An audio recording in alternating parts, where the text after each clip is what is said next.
Hi hello नमस्ते. मी उज्ज्वला पवार या YouTube चॅनलवर तुमचं अगदी मनापासून स्वागत आहे. तर पाहू शकता, आज मी तुम्हाला तांदूळाची भाजी कशी बनवायची ते दाखवणार आहे. तर इथे मी तांदूळाची भाजी या पद्धतीने निवडून घेतली आहे. तर ह्याची आपल्याला पानं घ्यायची आहेत. तर पाहू शकता, अशा पद्धतीने ही तांदूळाची भाजी आपल्याला निवडून घ्यायची आहे. आता ही भाजी मी साईडला ठेवते आणि इथे मी आता 2 कांदे घेतले आहेत. आपल्याला तांदूळाच्या भाजीसाठी कांदा हा भरपूर वापरायचा आहे. कांदा आणि लसूण तांदूळाच्या भाजीला जास्त वापरला की ती खूप छान लागते. आता मी कांद्याचे साल काढून घेतले आहेत आणि आपल्याला कांदा बारीक कट करून घ्यायचा आहे.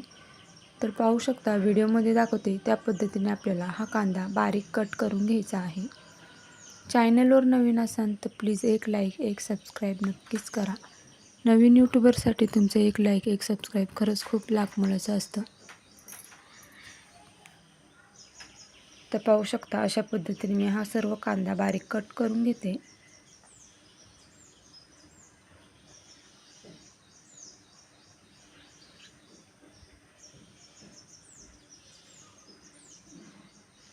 तर इथे मी कांदा कट करून घेतला आहे आणि इथे 7 ते 8 लसणाच्या पाकळ्यासुद्धा ठेचून घेतल्या आहेत. आपण भाजीला लसूण ठेचून टाकायचा आहे, त्याने भाजी आणखीनच छान लागते. आता इथे मी 9 ते 10 मिरच्या घेतल्या आहेत. त्यासुद्धा या पद्धतीने आपल्याला कट करून घ्यायच्या आहेत. मिरच्या तुम्ही तुमच्या आवडीनुसार कमी जास्त करू शकता.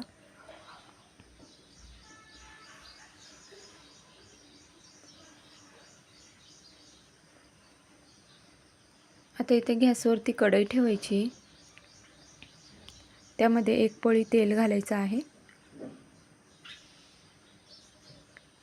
तेल गरम झालं की यामध्ये आपण जो लसूण ठेचून घेतला होता तो यामध्ये घालून घ्यायचा आहे.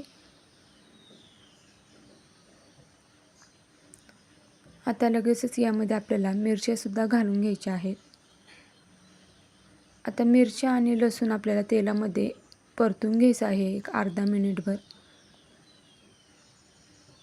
तर पाहू शकता, इथे मी अर्धा मिनिटभर लसूण आणि मिरच्या तेलामध्ये परतून घेतलं. त्यानंतर आपल्याला यामध्ये बारीक कट केलेला कांदा घालायचा आहे.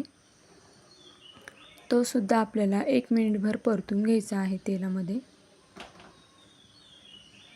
तर इथे मी मिरच्या, लसूण आणि कांदा 1 मिनिटभर तेलामध्ये परतून घेतला आहे.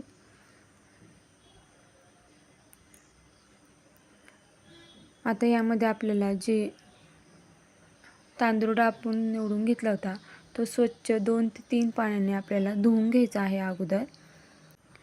कारण की तांदूळाच्या भाजीला किंवा मग कोणत्याही पालेभाज्याला माती असते, त्यामुळे त्या अगोदर 2 ते 3 पाण्याने स्वच्छ धुवून घ्यायचं.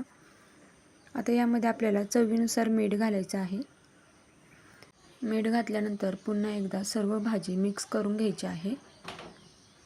आता यामध्ये आपल्याला पाणी घालायचं नाही आहे, कारण की तांदूळाच्या भाजीला अगोदरच पाणी सुटतं.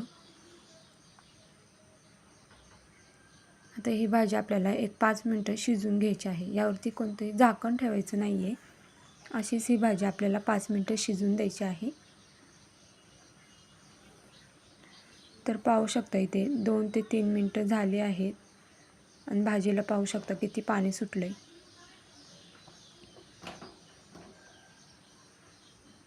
तर आणखीन आपण 2 मिनिटं ही भाजी शिजवून देऊया. तोपर्यंत चॅनलवर नवीन असेल तर प्लीज एक लाईक, एक सबस्क्राईब नक्कीच करा. नवीन यूट्यूबरसाठी तुमचं एक लाईक, एक सबस्क्राईब खरंच खूप लाख मोलाचं असतं. तर पाहू शकता, एक पूर्ण 5 मिनिटं झाली आहेत आणि आपली भाजी शिजून तयार झाली आहे.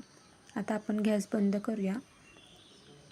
तर कशी वाटली तुम्हाला माझी आजची ही तांदूळाच्या भाजीची रेसिपी हे मला कमेंट करून नक्कीच सांगा. तुम्ही माझे व्हिडिओ कुठून पाहताय हे देखील कमेंट करून सांगायला विसरू नका. तर भेटूया उद्या एक अशाच नवीन रेसिपीसोबत. तोपर्यंत सर्वांनी काळजी घ्या. बाय.